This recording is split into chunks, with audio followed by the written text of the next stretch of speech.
भर दुपारी 11ची वेळ यवतमाळच्या बसस्थानकात पार्किंग असलेल्या ठिकाणी कुणीतरी अज्ञात व्यक्तीकडून एका बॅगमध्ये बॉम्ब ठेवण्यात आल्याची माहिती पोलीस नियंत्रण कक्षाला मिळाली।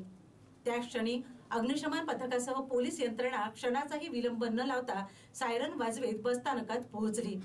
घटनास्थळी कुठलीही जीवितहानी आणि वित्तहानी होऊ न देता बॉम्ब शोधक व नाशक पथक तसेच श्वान पथकाद्वारे संपूर्ण घटनास्थळाची घातपात विरोधी तपासणी करण्यात आली आणि बॅगमध्ये मिळालेल्या बॉम्बला निर्मनुष्य केलेल्या ठिकाणी नेऊन बॉम्बला ब्लास्ट करून निकामी करण्यात आले। ही संपूर्ण प्रक्रिया केवळ मॉक ड्रिल असल्याचे पोलिसांकडून सांगण्यात आले। त्यावेळी नागरिकांनी सुटकेचा निश्वास टाकला। भारत पाकिस्तान दरम्यानच्या वाढत्या तणावाच्या पार्श्वभूमीवर जिल्हा पोलिसांनी संभाव्य दहशतवादी हल्ल्याच्या किंवा बॉम्बस्फोटाच्या प्रसंगी प्रसंगावधान राखून करावयाच्या कार्यपद्धती संबंधाने यवतमाळ पोलीस दलाच्या वतीने यवतमाळच्या बसस्थानकात बॉम्ब कॉलची रंगीत तालीम घेण्यात आली। बसस्थानकाच्या वाहन पार्किंगमध्ये घातपात घडविण्याच्या दृष्टीने बॉम्ब असलेली बॅग ठेवली आहे अशी माहिती पोलीस कंट्रोलला मिळाली। त्यावरून पोलीस यंत्रणा, श्वान पथक, बॉम्ब शोध पथक तसेच अग्निशमन दलाचे पथक सायरन वाजवीत पोहोचले आणि घटनास्थळी असलेल्या बॅगमधील बॉम्बची तपासणी करण्यात आली।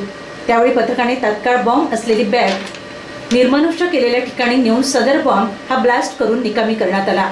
त्यावेळी मात्र प्रवाशांसह इतर नागरिकांमध्ये चांगलेच भीतीचे वातावरण निर्माण झाले होते। मात्र ही मॉक ड्रिल असल्याचे पोलिसांकडून सांगण्यात आले। यावेळी मात्र नागरिकांनी सुटकेचा निश्वास सोडला। दरम्यान यावेळी मात्र नागरिकांनी चांगलीच गर्दी केली होती।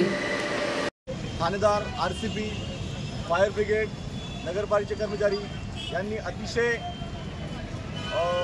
तात्काळ ज्याप्रमाणे आपल्याला कॉल मिळाला की आम्हाला बस स्टँडला इथे एक संशयास्पद बॅग मिळाली आहे, तर भीतीनं लवकरात लवकर लोक आपल्या स्पॉटला पोहोचले। त्यांनी आपापली जबाबदारी समजून घेतली, काय तर पब्लिकला इव्हॅक्युएट केलं। त्याचप्रमाणे BDSला पाचारण करून हे त्यामध्ये काही संशयात काही ID वगैरे आहे का हा चेक केला आणि त्यांनी अतिशय चोखपणे आपली जी काही कारवाई आहे बॉम्ब डिफ्यूज करण्याची जे त्यांनी पार पाडलेली आहे। त्यामुळे की आपली ही जी मॉक ड्रिल आहे ते एकदम सक्सेस झालेली आहेत। त्यामध्ये सर्व पोलीस अधिकारी, अंमलदार, कारून BDS, ATS, RCB